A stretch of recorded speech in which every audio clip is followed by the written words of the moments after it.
That's not just the sound of that first sip of Morning Joe. It's the sound of someone shopping for a car on Carvana from the comfort of home. That's a good blend. It's time to take it easy, like answering some easy questions to get pre-qualified for a car in minutes. Talk about starting the morning right. Just like customizing your terms so your car fits your budget. Visit Carvana.com or download the app to experience car shopping the way it should be. Convenient, comfortable. Grumpy Old Geeks, a weekly talk show hosted by Brian Schulmeister and Jason DeFilippo, discussing the finer points of what went wrong on the internet and who's to blame.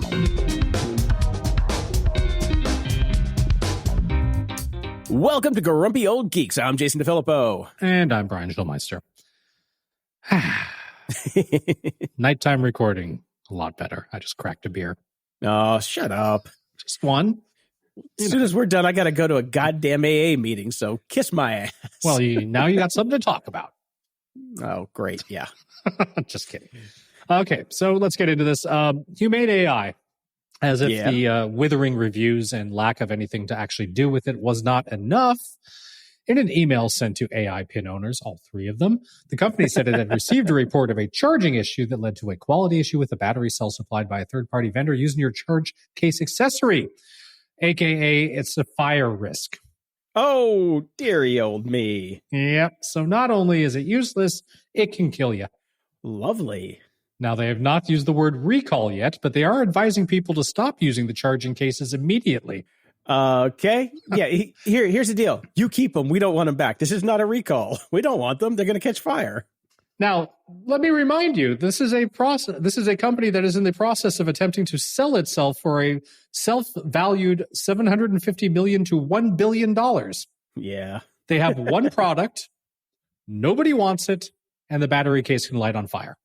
Yeah. Yeah. But they do have $250 million in the bank. So, okay. You know, you are getting $250 million. I can get $250 million for my low price of $1 billion. Yeah. So they're valuing their assets and their IP, if they can call it that, at $750 million. Mm-hmm. Yeah. How do you put a value on a shitty reputation? I don't know. Ask Trump. Yeah. Ooh. Boom. Yeah, that's the sound of half our listeners leaving again. Thanks, Whatever. Brian. They've left by now. Not according to those emails we get. But our emails. So, after receiving heavy criticism since the AI overview launch, if you want to call heavy criticism a giant kick in the nuts of what the fuck is that, Google search now averages around 11% of the queries coming back as AI with AI overviews instead of 27% where it was. Or you could just set it to 0. Yes, use that little trick that we told you last week. Yeah, we'd be fine with that. Yeah. They're saying despite the reduction, healthcare-related queries are still a large percentage of the AI results, raising concerns about both accuracy and reliability across Google and sanity. The sanity of them to leave the fucking things on at all. Well, it's good to know that your search about masturbating with sandpaper is probably still returning the same result then. No, I checked it. it. Guess they don't consider masturbation healthcare. Yeah, that could be it. It's anti-healthcare as far as I'm concerned. You'll go blind. Yeah. So, Brian, we've all been pwned. It comes down to it now. They have everything. Yeah, I got another email this week. 2 billion rows of data with 361 million unique email addresses were collated from malicious Telegram channels. Okay. The data contained 122 gigabytes across 1,700 files with email addresses, usernames, passwords, and in many cases, the website that they were entered into. Great. That's great. Yes, the data appears to have been sourced from a combination of existing combo lists and info stealer malware. All right. So, yeah, great. Yeah, that's it. That's all I got on that one. I'm just basically everybody's got people? at least one login. Yeah, that's it. Yeah. Hope you guys check out 1Password, gog.show/1Password. Go get on it right now. Yeah, you'll probably be notified shortly that you need to change a couple passwords. Yeah. But that being said, we have a new winner for Moron of the Week. In the news, the new Windows recall release can only be called what the great Jon Stewart once referred to as a Category 5 shitstorm. Windows Recall does, if you do recall, Brian, it takes a screenshot every 5 seconds. Yes. Yeah. Cybersecurity researchers say the system is simple to abuse, and one ethical hacker has already built a tool to show how easy it really is. Great. Yeah, I have a stack of our links here in the show notes that anybody can go check out and peruse at your leisure. But I pulled 2 quotes here that I think are the best. What's the dumbest and most inefficient way to collect data for your computer? Take a screenshot every few seconds and then play it back like a flickbook. It sounds like the worst student IT project in the world. It is now a new feature on Copilot plus PCs. And so Microsoft, with all the power of OpenAI at their fingertips, has taken one of the dumbest routes to smart AI with the implementation of a recall function. I use it to watch my porn in stop motion. There you go.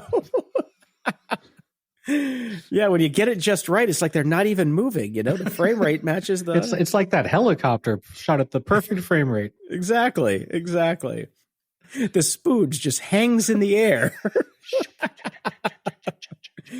Here's the other one. Every few seconds, screenshots are taken. These are automatically OCR'd by Azure AI running on your device and written into an SQLite database in the user's folder.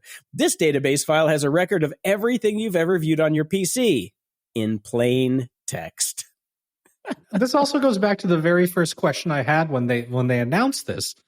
Isn't this going to just fucking nuke your hard drive in days? I think what they're doing, though, they are OCRing it, so it is just plain text. Okay, so I guess that's not going to be so bad. All right, so yeah, I guess you're going to have to defrag that drive all the time, though. There's all these screenshots being taken that are getting nuked. And do people still defrag drives anymore? I don't even know. Is that a thing? I don't think that's been a thing for a long time. I used to waste days doing that. Oh, tell me about it, man. Oh God, yeah. You see those little waiting for the squares to turn blue moving around. Yep. Yeah. It was like in DOS 3.1 was the only good ones, and you just watch the little block move over here, and it goes around there, and it's like, oh, we haven't defragged a hard drive in generations. Oh my God, people are just like, what are you talking about? Oh, Google it, and you'll get an AI result that doesn't mean anything. Doesn't mean anything. Yeah. It'll just be a picture of Jenga. That's it. And just because. On June 1st, 34 years ago, Paul Verhoeven's Total Recall premiered in Los Angeles, California. Coincidence? I think not. I hope my next PC has 3 breasts. It just might. You just have to defrag the breasticles. Well, Microsoft was in the news for some other things as well. Pink slips. Microsoft is laying off employees working on mixed reality as part of a restructuring of the division, according to CNBC News. Earlier today, we announced a restructuring of Microsoft's mixed reality organization, spokesperson told CNBC in an email. We remain fully committed to the Department of Defense IVAS program because they vastly overpay us, and why would we ever let that cash cow go? You know how much money we're making off of this? So they will continue to deliver cutting-edge technology to support our soldiers. In addition, we will continue to invest in W365 to reach the broader mixed reality hardware ecosystem. We will continue to sell HoloLens 2 while supporting existing HoloLens 2 customers and partners. This is not surprising. They deprecated Windows Mixed Reality in Windows 11 back in December 2023.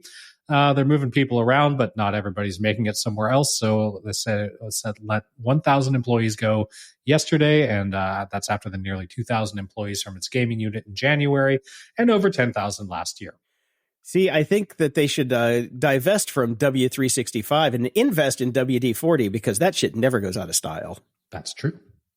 Used it yesterday. See, Mr. Doing a lot of home repair. Exactly. You're home repair, Mr. Fix-It-Up guy now. So exactly. Yeah, I use WD-40 on a daily basis. I put that shit on everything. I could go for buffalo wings. Microsoft also still in the news somewhere else. This is in the European Union. They're back under the microscope there, but it's not Teams this time around. Austrian advocacy group Neub. Is that an old, electronic band? Neub. Their first 2 albums were great, but then they fucking sold out. Yes, this is the follow-up to Einstürzende Neubauten. We're just Neub now. So they filed 2 complaints against Microsoft over operations of its 365 education software in schools and children's privacy. So basically, Microsoft goes, here, have Microsoft 365 education schools. We're going to install a bunch of cookies and, according to Microsoft's own documentation, analyze user behavior, collect browser data, and use it for advertising, which the GDPR says, no, you're fucking not. Nope. 9. So they are doing that. They also claim Microsoft is basically saying that's on you, schools. You figure it out, even though we're not going to give you any documentation, access, or insight into how that works. Typical nowadays. Yeah, pretty much. So figure it out yourselves. It's not our problem. All right. Hat tip to Vinny for this next one. Oh dear. Google leak reveals thousands of privacy incidents. Yeah, go figure. Google has faced numerous privacy issues over the past 6 years, according to an internal database obtained by 404 Media. These incidents included collecting children's voice data. Let's call them Inci Don'ts. Oh, nice. Collecting children's voice data, leaking carpool users' trips and home addresses, and making YouTube recommendations based on deleted watch history. Okay. Right.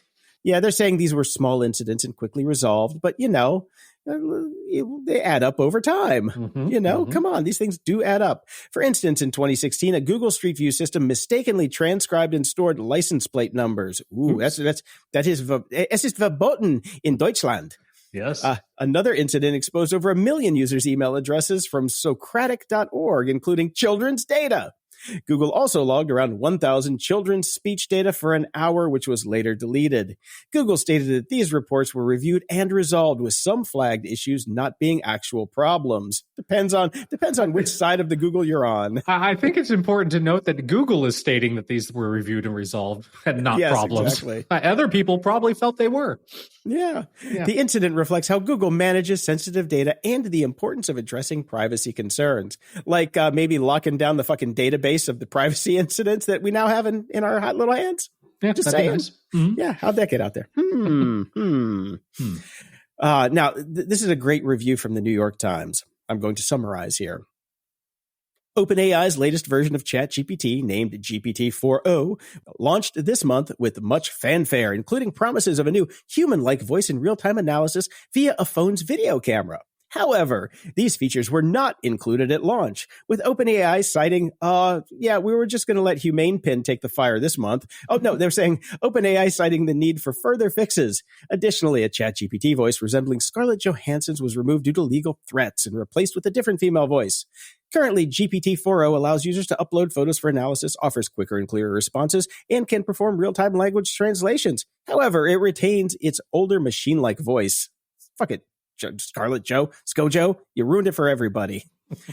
They basically say, despite the hype, the new features seem underwhelming. While it excelled in language translation, it struggled with math and physics.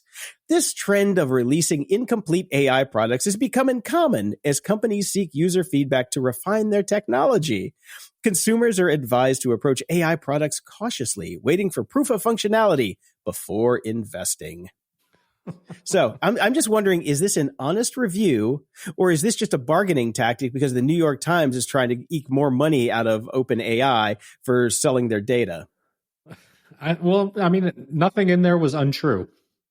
No, there was nothing in there that was untrue. Both. Why not both, Jason? Could be. Yes. In a stunning revelation, a group of current and former OpenAI employees is raising alarms about the company's aggressive pursuit of artificial intelligence advancement. Led by Daniel Kokotagiolo. Try that one three times fast. You did well. Yes. He's a former researcher in OpenAI's governance division, and it's a group that alleges a culture of recklessness and secrecy, claiming that OpenAI prioritizes profits and growth over safety, which is basically Google, everybody. Uber. Throw a company at the wall. It'll stick. Yeah. So, basically this is an open letter saying, hey, knock it off, guys. We would like to be able to talk about this because the companies are using restrictive non-disparagement agreements to silence dissent. Mm-hmm. And they also failed to adhere to safety protocols. And Microsoft is named in it as well because they're releasing unreleased versions without proper review. Blah, blah, blah, blah, blah, wah, wah, wah. Now, I hate to go on and on like a broken record. And kid, you can Google record, but don't trust the AI search results because I know you don't know what they mean. But again, this is why I always beat the drum for regulations. Companies will not self-regulate. End of story. Nope. No, they will not. Nope. We found that out time and time and time and time yes. again. We have to tell them to knock that shit off because they will not knock that shit off themselves.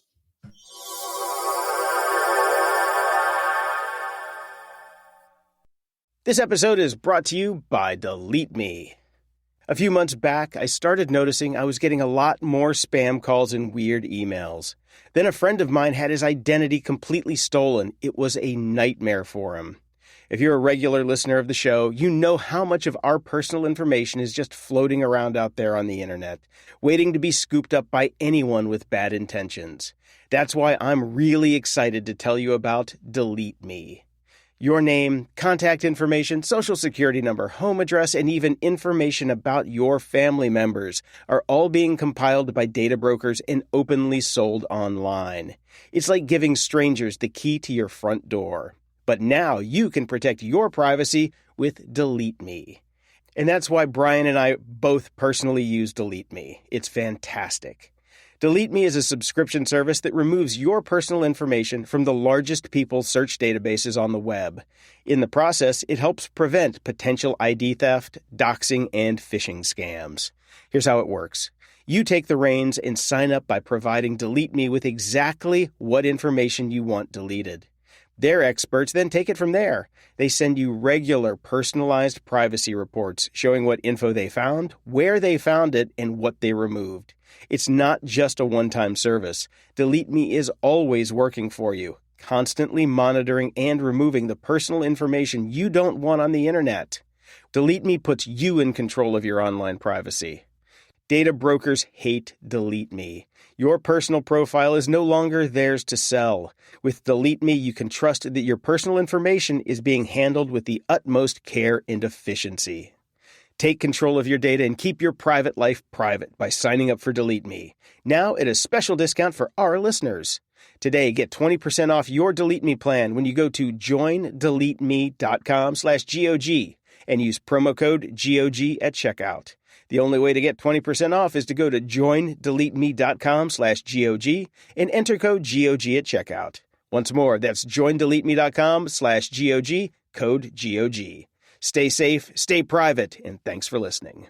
Everyone needs a world-class VPN. Grumpy Old Geeks recommends private internet access to protect your online privacy and identity. Private internet access never keeps any records of their users' online activities, so you can be assured that you have complete privacy and nobody knows what you're doing online. No matter your technical skills, private internet access is one of the easiest VPN apps out there. All it takes to connect is just one click or tap, and your data will be encrypted instantly. With just one private internet access VPN subscription, you can connect up to 10 devices at the same time.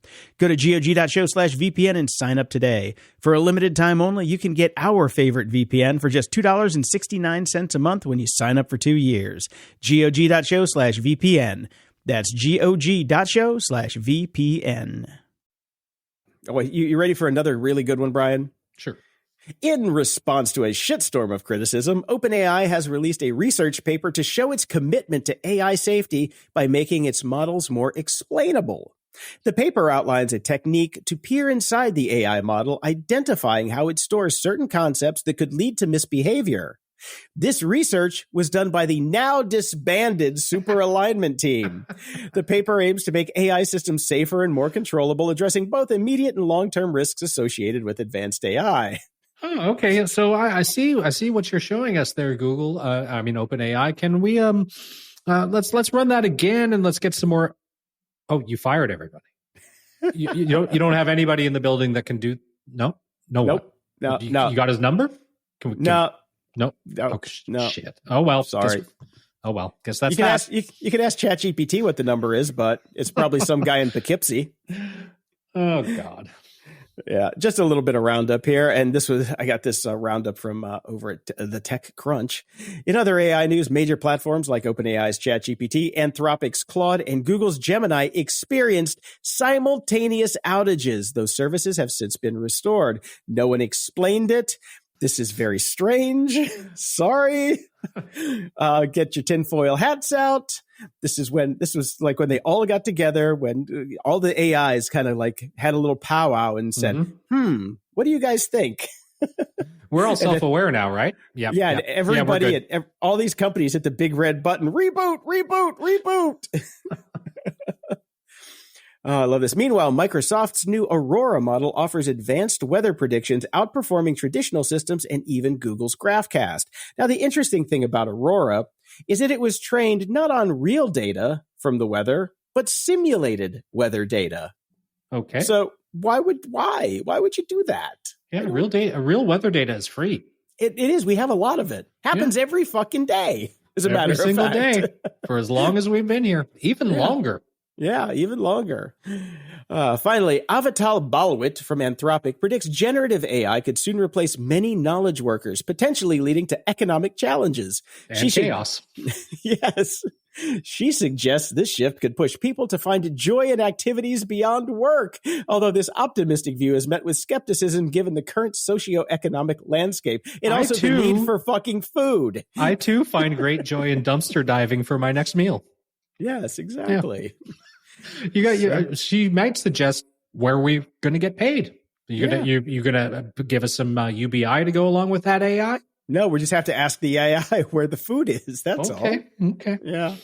I threw in some extra credit reading in the show notes as well. If that wasn't enough for you, there's a lot this week of lots of blowback from the AI world. So, well, I got to touch more here. Bring it on. Newsbreak, a popular free news app in the U.S., has been publishing fictitious stories written by AI since 2021, according to Reuters. Why did I say Reuters? Because you're Canada now. Oh, also plumbing. Yeah. It's all the home stuff. So this app published licensed content from legitimate news sources such as CNN, AP, and Reuters itself, but it also uses artificial intelligence tools to rewrite press releases and local news. Some examples of false news stories published by Newsbreak was on Christmas Eve last year. The app's write-up claimed there was a shooting in Bridgerton, New Jersey, where no such incident took place. In January, February, March, a Colorado-based food bank told Reuters that it had turned people away because Newsbreak published the wrong time for food distribution. It also received no response from the company when it complained about its inaccurate reporting. And another charity in Pennsylvania said they published a report twice claiming it was holding a 24-hour foot care clinic for homeless people when it absolutely was not. So it's been publishing whatever it wants. Now, to make this even better. Wait. Hang on. Are we sure this is AI and not just some drunk dude in the newsroom having fun? It could be. But they did add a warning on their homepage now that says its content may not always be error-free, which is what you look for in a site called Newsbreak. Now, to just throw a little bit of extra juice onto this story, Newsbreak, which is only available in the United States, launched in the country as a subsidiary of China-based company Yidian, which is partly owned by a Chinese state-linked media firm. Okay. I love that we've so completely broken news now. It's yeah. Yep. Love it. Absolutely love it. And I would like to say, going through my newsreader this week, looking at the headlines, I get about 1,000 headlines through my newsreader in a given week. Yeah. And I would say the amount of grammatical errors has started to go through the roof. Which ironically is the one thing that generative AI should be good at. Exactly. So maybe that's just the humans trying to show us they're there. Maybe they're sending us hidden messages. Maybe. Help me. I'm trapped in the room by the AI. Yeah. Remember when they all turned off? Well, yeah, they locked me in the closet at the same time. All right. The U.S. Justice Department and the Federal Trade Commission are reportedly planning to investigate NVIDIA, Microsoft, and OpenAI for potential antitrust violations in the artificial intelligence industry. Ooh. According to the New York Times, the DOJ will lead the investigation into NVIDIA, focusing on its chip dominance and software practices, while the FTC will handle probes into Microsoft and OpenAI. Now, does Google get a hall pass? Have they already prepaid their fine? Because they're not listed here anywhere. They must have prepaid again. They just sent a blank check. Yeah. They're just put in whatever you need. Put it on our fucking tab, I just love it. I love it. Yeah, we'll see. Well, New York is about to give parents some more control over their kids' social media feeds.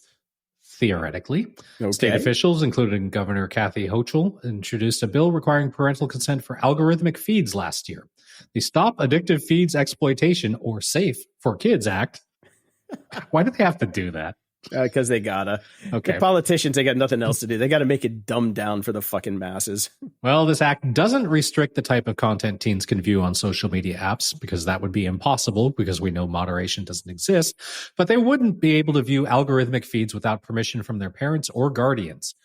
Now, if that's true, I'm changing my age. I'm now going to be underage on all my social media apps because I don't want algorithmic feeds either. Yeah. The latest version of the bill will also block teens from seeing in-app notifications overnight without parental consent, according to the Wall Street Journal. Same. I want that too. Me too. I want it as well. If passed into law, New York would become the latest state to attempt to rein in social media platforms' access to teens with age verification requirements. Oh, boo. Utah passed a law last year requiring social media apps to get parental consent, although the measure was later scaled back.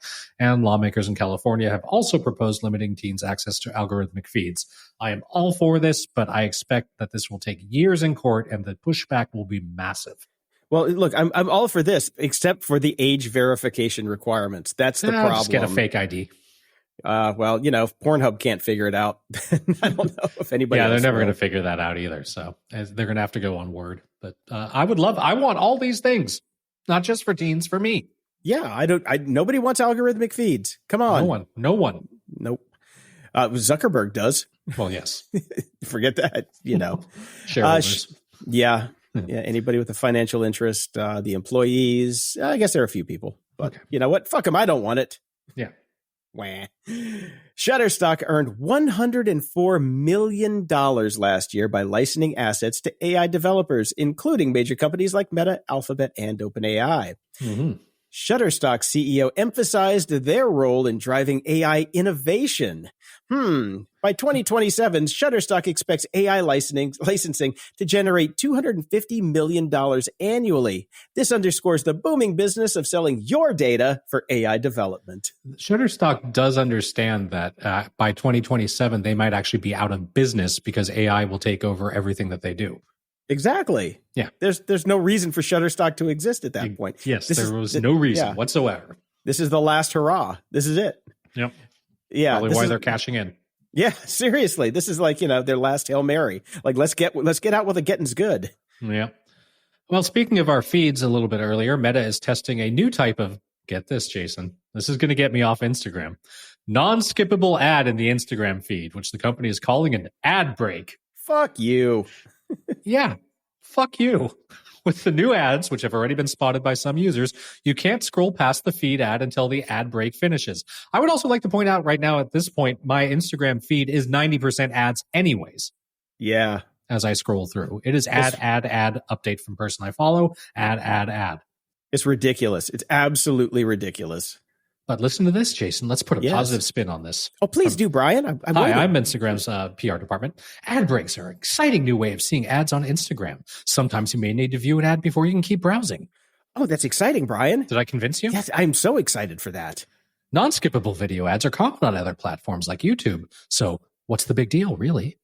You know what I do on YouTube? I pay for YouTube, so I don't have to see any fucking ads. Oh, well, we don't have that option. No, you don't. Oh, shit. Mark, we may not have figured this one all the way out. No, I swear to God, though, if they roll this out, like my interest in Instagram is already fading because it's all like fucking content creators and ads and shit that's spilling over into my feed. If I have to pause while I'm scrolling to actually find a friend's update to watch some bullshit ad, I'm out. You know what? I was thinking about this last night. Influencers are the new jocks. Like when I was in high school, we hated the jocks. We hated the popular people. Influencers are the fucking new jocks. That's all they are. So except you can't avoid them. I used to go hang out at the quad and smoke. Jocks didn't go over there. I know. I used to like skate in, empty parking garages overnight when there were no jocks around and they couldn't chase me down and beat me up. Can't do that on Instagram. They're everywhere. Can't get away from them. Nope. I love this one. Disney's Club Penguin was shut down in 2017. This week, Bleeping Computer reports a breach of Disney's Confluence servers by hackers seeking old Club Penguin secrets. Instead, they stole 2.5 gig of current internal data. I mean, look, Confluence is made by Atlassian, who I swear to God makes the shittiest software in the world that everybody uses. That's true. Everybody does use it. Have you ever had to set up like an Atlassian shop? I work with Trello. Okay, well, so yeah, it's an Atlassian thing. God, yeah, for a long time back in the Web 2.0 days, Atlassian they were just coming on. They were coming on big, and I hate Java to begin with, but man, everything was fucking. Let's get Conf, let's get this, let's get that. I'm like, no, please no. But here's the deal: Club Penguin shut down in 2017. Fucking get over it and move on, people. I agree Seriously. with that. To quote the great William Shatner, get a life. Get a life. So. An anonymous post on 4chan shared a link to internal Club Penguin PDFs revealing 137 documents. However, this is just a fraction of the stolen data. The breach includes recent information about Disney Plus, corporate strategies, advertising plans, and internal tools. Oopsies. Despite being offline for years, Club Penguin has a dedicated, psychotic fan base, and unauthorized reboots have been shut down repeatedly by Disney, including the arrest of 3 people in 2022 for probably stalking some poor IT guy saying, I want my penguins back. Listen, Club Penguin fans out there. The mouse don't fuck around. No, they don't, man. Yep. They have an iron fist in that velvet Mickey glove. Very much so. Goofy gonna boot your ass to the moon. Speaking of the moon, SpaceX had a big launch today. Did you get to catch that one? I just can't anymore. I've seen a few. They're very nice, but then I just see Elon. See, I try and put him out of my mind. He was nowhere in this one, so it was great. This was another Starship launch. And I mean, the thing's impressive to watch. It's cool, I think. But, I try and take the Elon out of SpaceX because there's a lot of people at SpaceX doing some really cool shit. I find Elon to be like patchouli. You just can't get rid of the stink. You sleep with one hippie girl. Oh, God. You gotta throw out the bedding. Yeah, and clean your nose with like ammonia for a month. Anyway, so it did what it was supposed to do, which was pretty cool. And they did take the Elon out of this one because they actually put in the stuff under the launch pad to not blow it up and destroy it, throw Volkswagen size boulders 10 miles away and take out the town. So somebody there was at least listening. Good. I mean, it is very impressive tech. There's no doubt about it. Yeah. And you know what this does? Get us closer to getting Elon off the fucking planet and on his way to Mars. He won't go. Oh, no, he's a pussy. He'll never do it. There's not a chance in hell. Nope. Now, in counterproductive news, Boeing's new Starliner capsule finally took off as well. It has actually docked with the ISS. Unfortunately, then the door blew off. Almost. Just like on their planes. Yeah. The thrusters weren't working, except all the people inside sounded like they were Mickey Mouse. But they could not get the thing to dock. So they finally, after some testing and fiddling around with it and jerry rigging it, they got it to actually dock.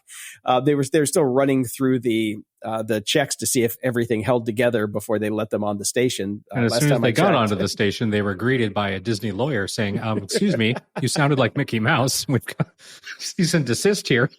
Yeah. Because they don't mess around, like I said.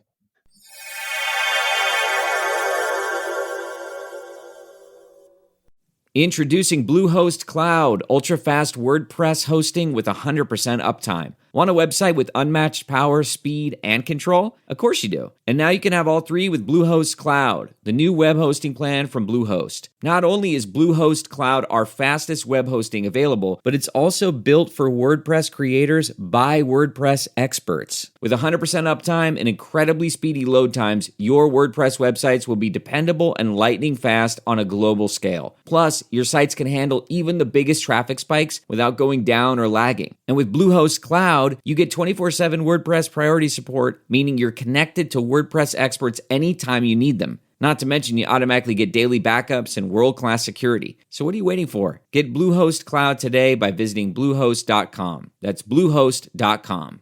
Worried about letting someone else pick out the perfect avocado for your perfect impress them on the third date guacamole?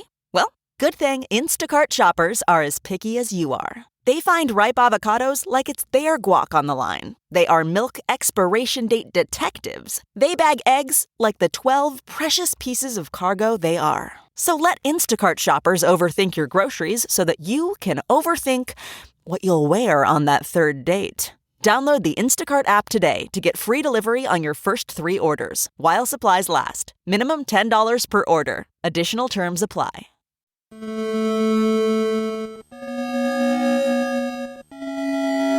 media candy. Well, like I had mentioned in the previous weeks, my son is on a Ghostbusters tear. We have watched all the movies, and we finally finished the movies by watching Ghostbusters Frozen Empire. See, I thought you started with that. That's what got him on the kick. No, we started with the reboot with the girls. Well, first he saw the original Ghostbuster with his cousins. Okay. Then we saw the reboot. Then we went to 2. Then we did Afterlife, and now we've finally done Frozen Empire. Okay. What'd you think of Frozen Empire? I loved it. It was great. Yeah. Okay. I hope they keep this going.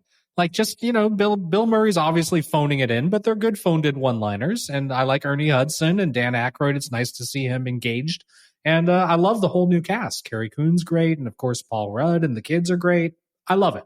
I had no problem with it. I thought it was dumb fun. Yeah, it's just dumb fun. My kid loves it. It's a great movie we can watch together and enjoy and just, shovel down the popcorn. It's fantastic. Yeah, it did what needed to be done. Yep.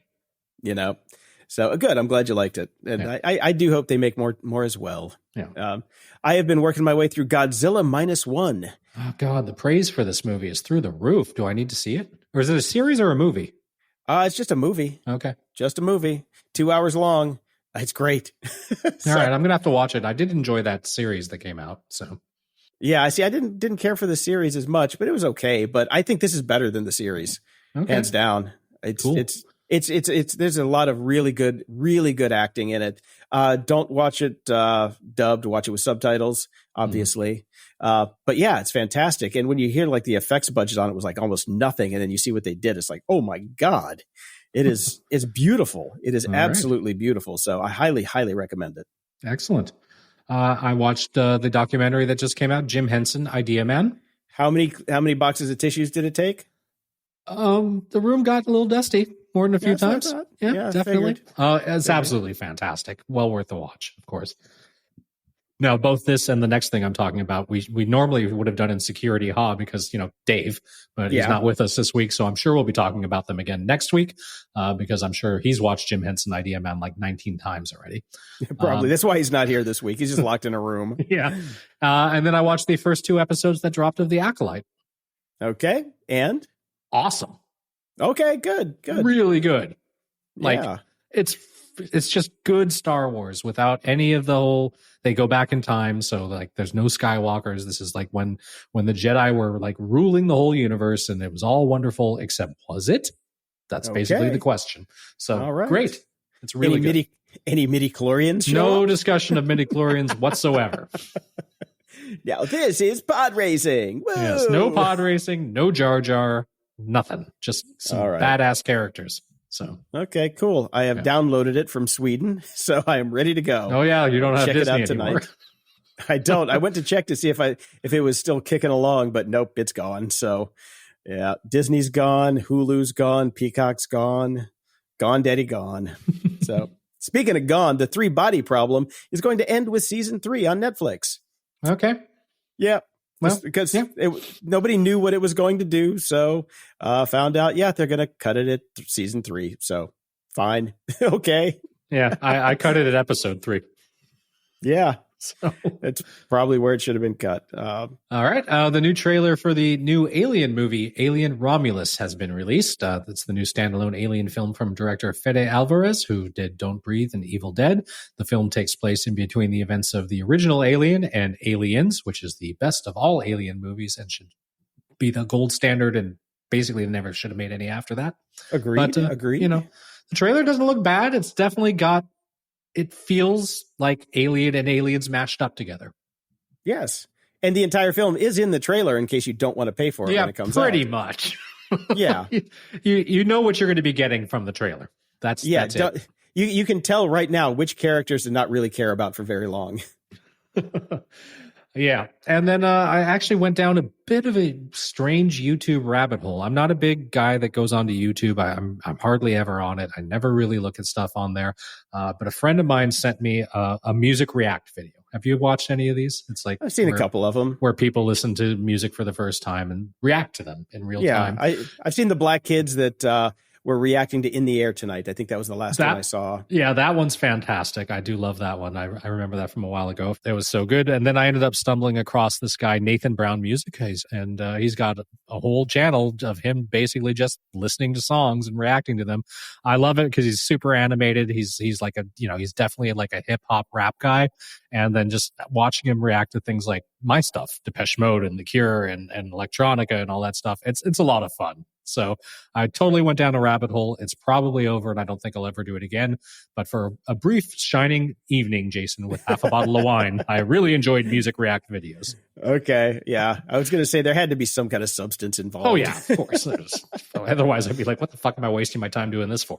I know. I could be on Instagram scrolling, watching ads that they won't let me skip. Yes. Yeah. So I saw this one. I just shaking my head. The Canadian Radio, Television, and Telecommunications Commission, or the CRTC, has mandated that all large online streaming services pay 5% of their Canadian revenue to support local news and homegrown content. Yep. This is expected to generate $200 million annually starting in 2024 to the 2025 broadcast year.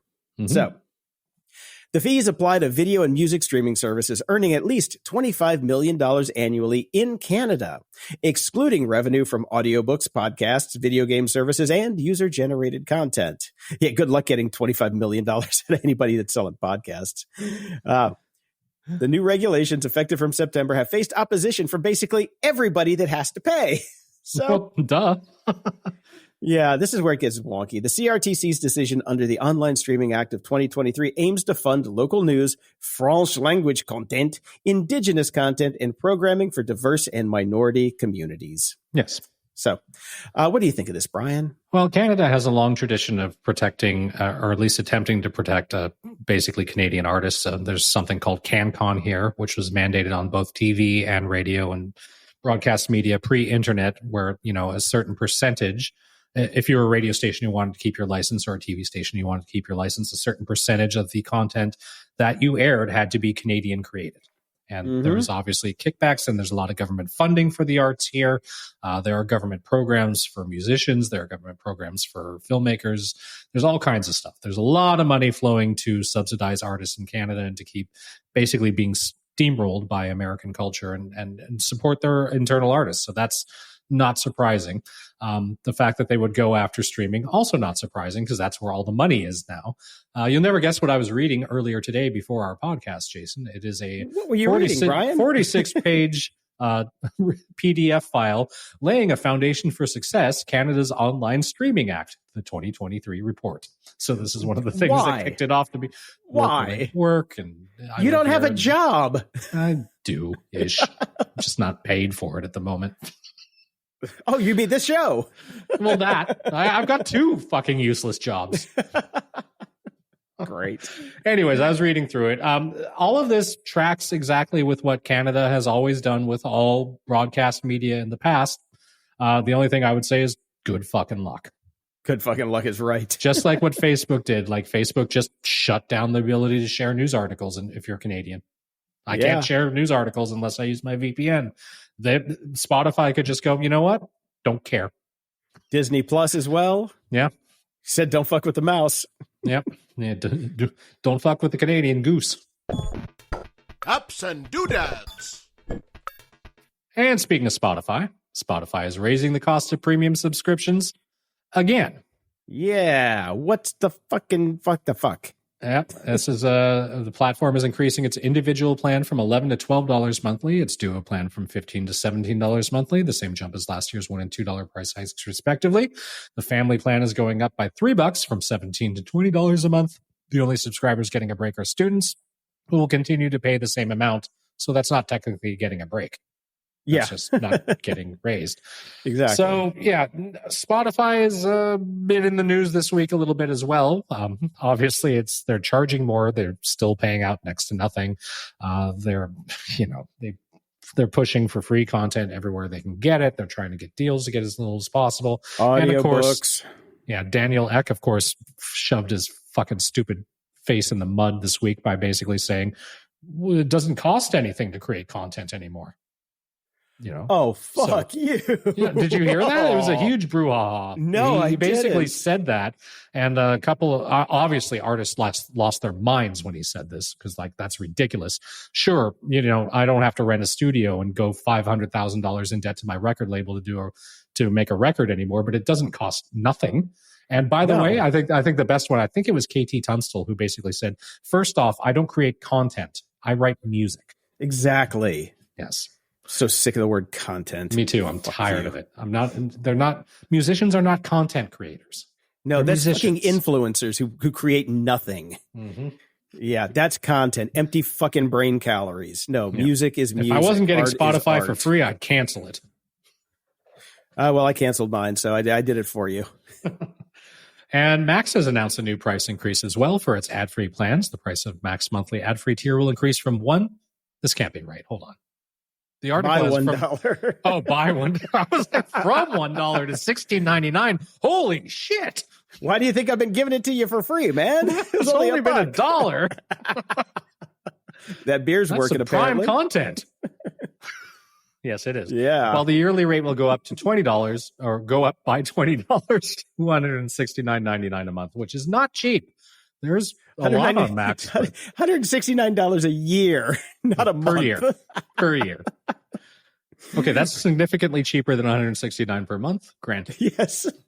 Anyways, their prices are going up by quite a bit. So, yes. Yeah. You might as well just pay for cable again now. Yeah, fortunately, I found out that since I have an AT&T account, I get Max for free tied to my phone. So, yeah, you're getting the boot off of that one too. So, okay, but fair enough. The nice thing about Max is it's got so many networks on it with nothing on it. So it takes you long enough to go through all the networks to find out that there's nothing there. You've wasted an evening, so that's your content for the evening. Is scrolling through shit you've already seen or that you don't want to watch. That's how I feel about Netflix. 100%. Oh yeah. Oh, yeah, it's scroll for nothing. We watched the new Joe Coy last night, and they're putting in throwaway content. It's like this was just like a night that he had out that should not have been filmed for a special. If you compare and contrast it to his previous special, it's like, okay, the last one was like in a giant stadium, and it was beautiful, and the jokes were polished and everything. This is like Joe Coy in the shitter in the morning, just throwing out one-liners that he just repeated over and over again the entire set. It was not good. It was not good at all. All right. This probably should have been in follow-up because I talked about this a while back. YouTube quietly snuck in a policy change that will age restrict some gun-related videos and bar others altogether. Content featuring homemade and automatic firearms will be banned for viewers under 18, while tutorials for removing safety devices from guns will be prohibited regardless of age. The new policy will take effect on June 18th. One would argue these should have been policies to begin with. Yes, but exactly. Again, this comes from the study that I talked about almost a year ago now, the Tech Transparency Project, a nonprofit watchdog group, which basically went in and found out that basically YouTube recommends gun-related content to children's accounts. Gotta get them when they're young, Brian. Gotta get them when they're young. Mm-hmm. And they found out how easily the platform's algorithms nudged underage users towards gun videos. Yeah, great. Yeah, so they're going to pretend to do something about it now. Now, you see, if this was X, I would totally understand it, but it's YouTube. Come on, they've got some horsepower. They should figure this shit out. You'd think. Mm-hmm. And final story for here. I saw this in the news, and again, this would have been perfect for Dave. It's not surprising that a pristine example of Kenner's notoriously rare Boba Fett action figure with rocket-firing action, which was never released to the public after being deemed a choking hazard, commanded a jaw-dropping sum at a recent auction. $525,000. Somebody's got too much money. I know. Its price more than doubled the record for the most expensive Star Wars action figure sold at an auction, which was the other of these two that got $236,000 in June 2022. So there are only two surviving examples of these hand-painted versions of the never-released circa 1979 figure, hence the increase in value. These two only exist today because someone at Kenner rescued it from a box of discarded toys deposited there for employees to take home. Well, I'm glad the employees made some money off of this, but I want to know who the two twat blossoms are that spent $750,000 between them on two pieces of plastic. This one says Ilun Muski. At the library. Well, I read a hard science fiction book, Jason, and I know it's hard science fiction book because inexplicably in the title on Amazon, it is The Object, Hard Science Fiction by Joshua T. Calvert. Says what it is right there on the tin, Brian. I'm not sure if that's meant to be part of the title or if it was just put in there for the obvious SEO reasons that don't really work. Yeah, it is what it says on the tin. Was it any good though? It was fine. It was crapper sci-fi. It wasn't as hard. I've read much harder science fiction. I would probably call it The Object, semi-limp science fiction. Okay. Could use some Viagra science fiction. Needs a pill. Okay. Well, I finished The Demon of Unrest, a saga of hubris, heartbreak, and heroism at the dawn of the Civil War by Eric Larson. All right. This is the story of Fort Sumter and the months leading up to the siege of Fort Sumter at the beginning of the Civil War. Mm-hmm. Fantastic book. Absolutely and utterly fantastic. Highly recommended. And I'm not a Civil War guy. I just like Eric Larson, and his storytelling is amazing. And it's incredible how much of a story is behind this when you think about it, when you watch the Civil War Ken Burns miniseries on PBS. There's one sentence about Fort Sumter in the entire series. Right. And just the depth that he goes into behind this is just fascinating. So highly, highly recommended. All right. I think I need to watch the Civil War Ken Burns thing first, but then I might go read this. You don't have to. You absolutely don't have to. No, I don't. I want to. Oh, there you go. Yeah, I've never seen it. So. Oh my God, I'm still going through it. I ended up not getting through it because I was taking my time, right. And so I had to pay the $5.99 a month. So I get PBS for a month now on Amazon, but it's worth it, man. It's worth $6 just to go through it. It's I've been watching it before I go to bed, which that may not be the best call. It's not. It's really, really not. Yeah. There's a lot of dead people and a lot of slavery and a lot more dead people and even more dead people. That's all it kind of is. Sawing off limbs. Yeah, there's that, but it is a 12-hour slideshow of dead people is kind of it. Every now and again, you get a good picture of Lincoln or Ulysses S. Grant or the Confederates and all that. But it's mostly just dead people. Well, if you really think about it, probably every movie made before 1970 at this point is the same thing. Screenshots of dead people. Oh, getting deep on me. That's a philosophy major. And the beer. Closing shout outs. Over at Patreon, we've got nobody. None you rat bastards ponied up that $3 a month for us this week. So come on back. $3 a month gets you the show early and ad-free and in high resolution. Get on it. Patreon.com/GOG. And over at PayPal, we've got Nicola, Thomas, Levi, and James. Thank you all so much. Ooh, and over at the tip jar, we've got Sean, Christopher, Sarah, and Matthew. Thank all of you. Screw you, Patreon non-signer-uppers. But we love all the people that are still there. Oh, we love them to death. We love you to death. Don't go anywhere. Only reason we're still here. Literally. And we have a new 5-star review. What a ride so far. And this is from The App is Bad. All right. I agree with. I started off listening to the podcast Darknet Diaries, which is so awesome, which led me to Jordan Harbingers. My God, I haven't heard that name in a while. Harbingers. Sorry. Yes. It's been a long time, Jason. FF and many great guests, which finally led to GOG. We'll hit up Dave's dozen of furry podcasts next. Seeing the connections and personal stories from one to the other kept me with GOG since November 23 and still binging every single show, currently 9/20 episodes. Don't know how that math works. Don't know what that means. We've got 651 of them now, so I don't know. Yeah. I feel like I know them guys and all the transitions they've gone through. I would love to have a beer with them someday. I can't donate like Martin, and I won't complain about the ads.